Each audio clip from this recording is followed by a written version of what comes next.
Well, Professor Pankratz, thank you very much for joining us today. And what we're going to talk about is the Premier designate Jason Kenney and his UCP government and his, during the campaign, as you know, he announced a variety of pushback strategies, targeting activists, funding for pro-pipeline First Nations, for legal challenges, that sort of thing. Give me your general take on that strategy. Well, I think it made total sense as a campaign strategy. Albertans are clearly very frustrated that they don't feel that the federal government, or probably British Columbians for that matter, are interested in their economy and the development of the oil industry. So in terms of an election strategy, it made total sense to me. Are you suggesting that when he comes to power, he might be a lot like a lot of other premiers who campaign one way and govern another? Well, I still think Jason Kenney will definitely be a pro-oil development premier, but as with anyone who gets into government, the realities of governing require generally a little bit of a toning down of the campaign rhetoric. So in terms of, say the carbon tax, it'll be interesting to see where that goes, because I think industry has largely accepted it. So is Kenney going to scrap this and antagonize the federal government in terms of their support needed to get the TMX pipeline built? Unclear to me, and it might be a dangerous strategy if he went that aggressively after such a key piece of legislation for the Trudeau government. What about the impact on public support for Trans Mountain expansion in BC? So we know that there's more people support it than oppose it. Is there any chance that a belligerent strategy from Premier Kenney might see those numbers change and support for the pipeline actually drop? I'm not sure that would be the case. I mean, I think right now people who are opposed and are not going to change their mind, and people who are pro have largely had enough exposure to it now to decide that they are pro. I don't believe there's a sort of a middle to be won on that. It's quite a polarized debate. Will it make the environmental groups more aggressive in their fighting of it if Mr. Kenney adopts a very aggressive strategy? That certainly could be the case. So it will be interesting to see exactly what messaging he chooses, and whether he chooses to really go after British Columbians specifically, because that could ultimately hurt his cause long term. So let's talk about the pipeline opponents for a moment, because the idea that anti-pipeline activists are responsible for delaying Trans Mountain expansion has gained a tremendous amount of currency in Alberta, largely in part because Jason Kenney has been promoting the ideas of Vancouver blogger Vivian Krause. And what's your take on that? Well, the research done by Ms. Krause is very extensive and very detailed, and clearly, I think, links the funding from and the strategies of US-based environmental and other interest groups like the Rockefeller Foundation to landlocking Canadian oil. And I think as a country, we should be very concerned about that influence, foreign influence on the Canadian economy. For me, that story really is one of the most underreported relative to its significance to Canada and our prosperity as Canadians as a whole, British Columbians, Albertans, Ontarians, everybody. And it is a little bit surprising to me, honestly, that it has not caught more attention everywhere in the country. And what the reason for that is, I don't know, almost because it sounds like a conspiracy theory, but is clearly not, and has been proven not to be by the research done by Vivian Krause. Well, now that's interesting, because you're talking to Vivian Krause's foremost critic in the Canadian media. And my argument has been basically that her research comes in two parts, or her argument comes in two parts. One is the data, which is fine. Everybody admits, I think, that U.S.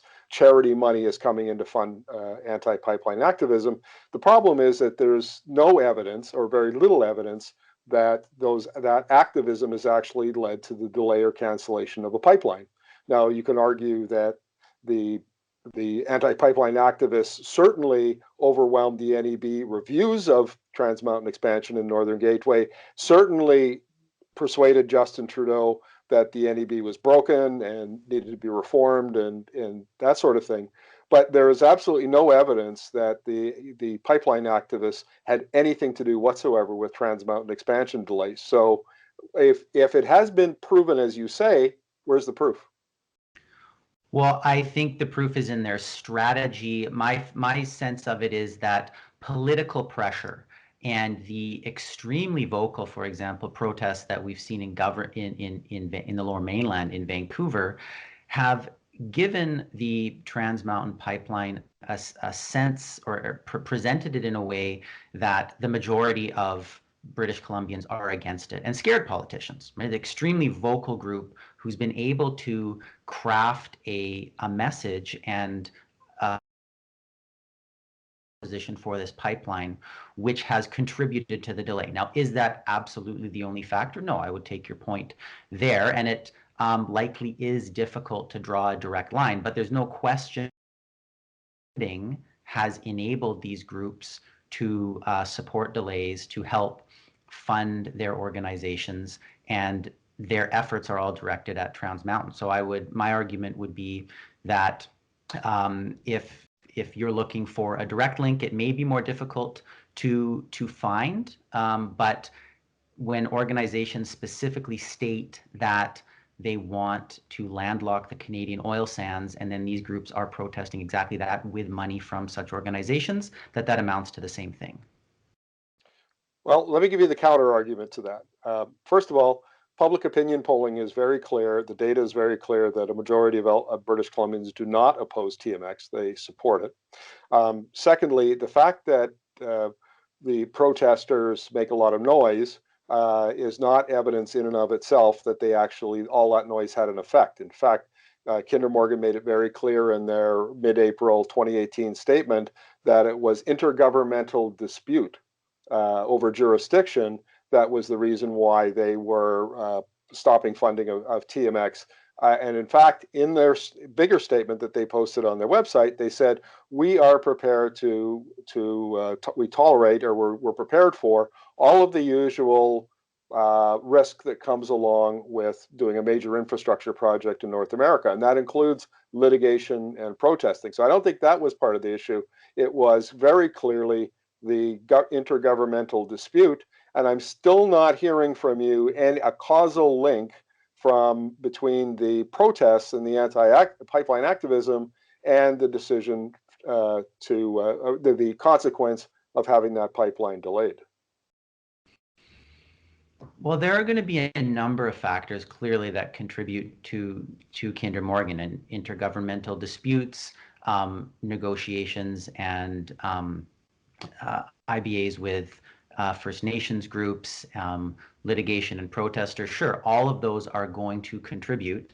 The way I view the funding by the American groups for environmentalists is simply the fact that these organizations need money to run. They need money to get their message out.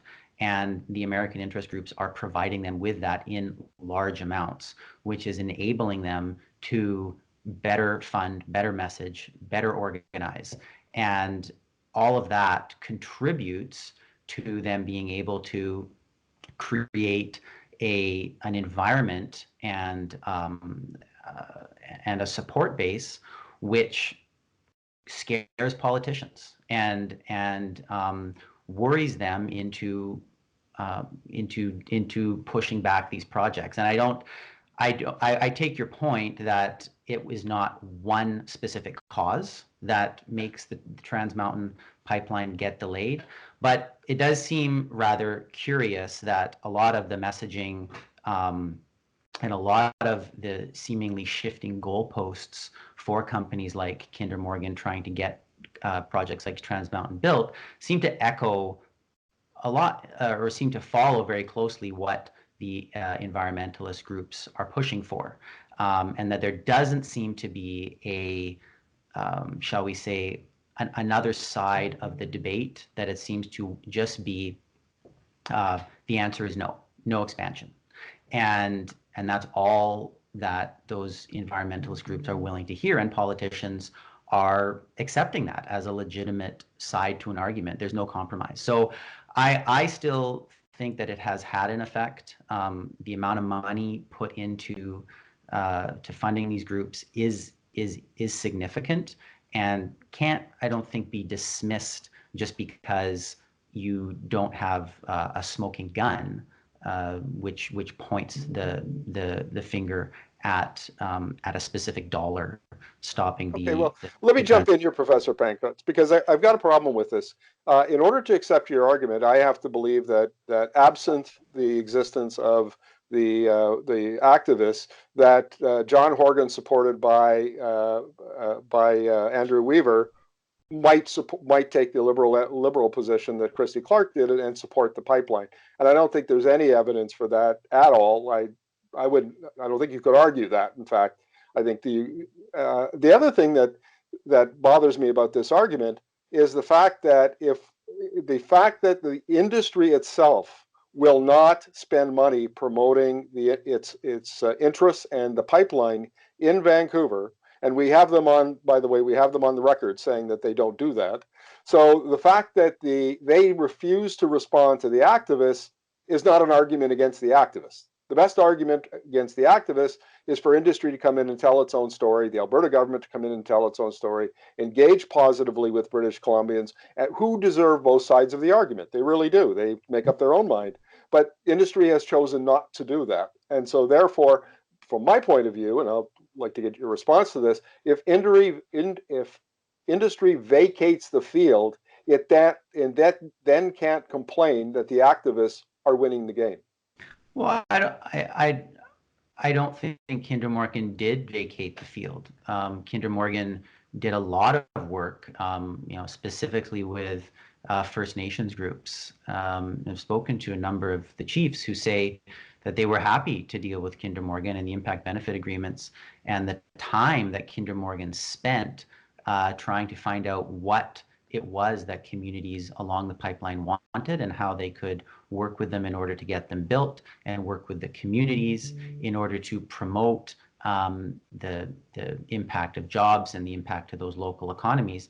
Kinder Morgan did not vacate the field in that sense, and Kinder Morgan spent a lot of money promoting the TMX pipeline. We saw it in the media in the Lower Mainland frequently. So I don't think you can say that they vacated the field in terms of promoting their side of the argument, but I think that the environmentalists were successful in vilifying the pipeline and convincing certain sections of the population that the only thing these companies were interested in was destroying the Canadian environment and taking money to Houston. And well done to them. They seem to have been so far successful with that, but that was certainly, I think, partly a result, at least, of the funding they received from American money. Okay, right. But the fact remains that when I said the industry vacated the field, I meant the larger industry, not Kinder Morgan. But it's important to understand also that Kinder Morgan works in a regulated industry, and the industry since the dawn of regulation 50, 60 years ago has only spoken to, and generally they talk to the people that the legislation and the regulation requires them to. So first, certainly they consult First Nations, certainly they consult affected communities, certainly they do a little bit of advertising and communications. But as a media person, I can tell you, they're not eager to tell their story. They're not eager to stick their head up over the trench and be shot at. Now, okay, so that's one issue. But I'm a little worried about this, because if the fact that who funds who seems irrelevant to me, that this is a democratic society, and if Americans want to fund one side of this discussion, they're perfectly willing to. And there's a lot of money in the other side of the discussion. I mean, how much American capital? American capital basically is the lifeblood of the Alberta industry. So there's, and CAP admitted here 2 weeks ago that their members will not give them money to fight the activists in British Columbia. So my question is, if the CEOs won't spend a nickel to fight the activists, maybe they don't see them as a threat. Well, no, I agree with you that both sides have international money. That's fine. My view on that is okay, but why have the environmental groups felt it necessary to essentially hide that? And why hasn't it been done in such a surreptitious manner? That seems rather suspicious that it's done that way, because you get the feeling from them having done that they felt there was something untoward about this and it didn't fit with the message they were trying to craft. Now, now that it's out in the open, fine. Let's have that discussion. I would still view it in the notion that the foreign money that is coming into the oil sands, and absolutely is the lifeblood of the oil sands, is there to create jobs for Canadians and contribute to the prosperity overall of Canada. The environmentalist groups are not. Now, they will claim, obviously, that they are there to protect the environment, and I am, in a lot of ways, on their side. But what I don't accept is that their answer simply to development of a pipeline like TMX is no. There's no compromise. There is no ability to see that it is possible to develop these resources responsibly while following strict environmental regulations, while respecting the needs and wants of First Nations, but still develop those because they are so important to the prosperity of the Canadian economy as a whole.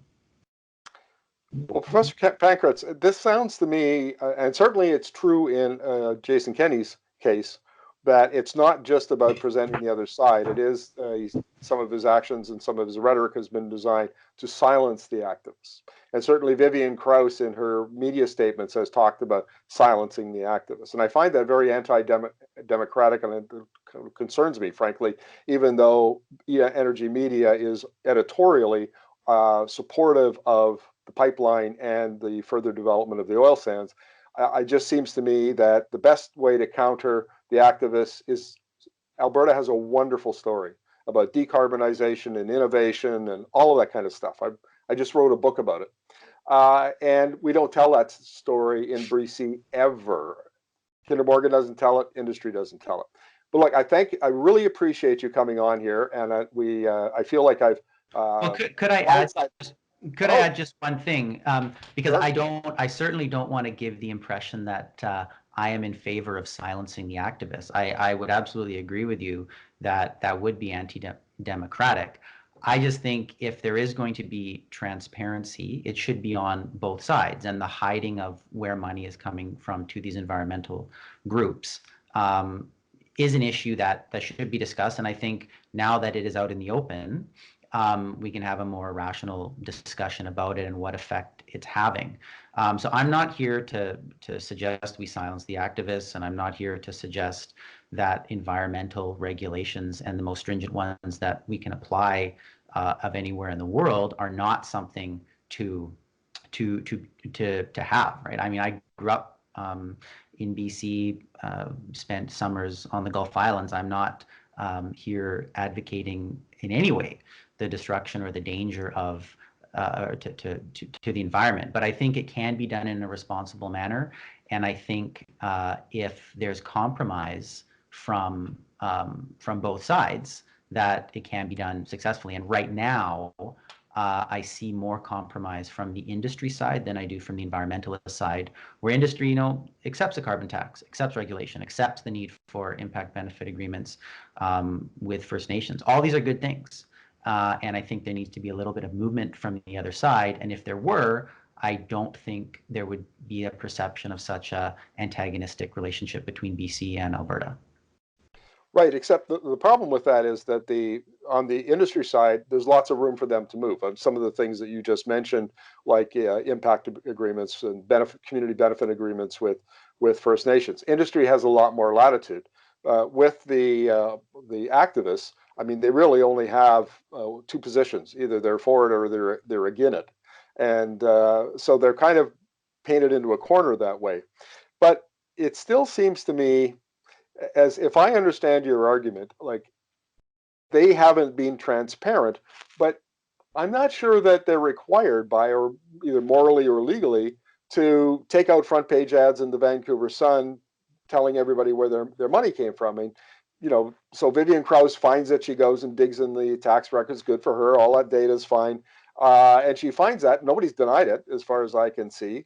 And the only thing that the activists have said is, okay, we get our money from some of it from the U.S. What's the big deal? So anyway, I'm going to give you the final word, sir, if you don't mind. Well, the final word, I think I'd come back to what we started the conversation with, Jason Kenney in the Alberta election. I think that Jason Kenney is going to be a disruptive force in Canadian politics overall, particularly in the energy industry.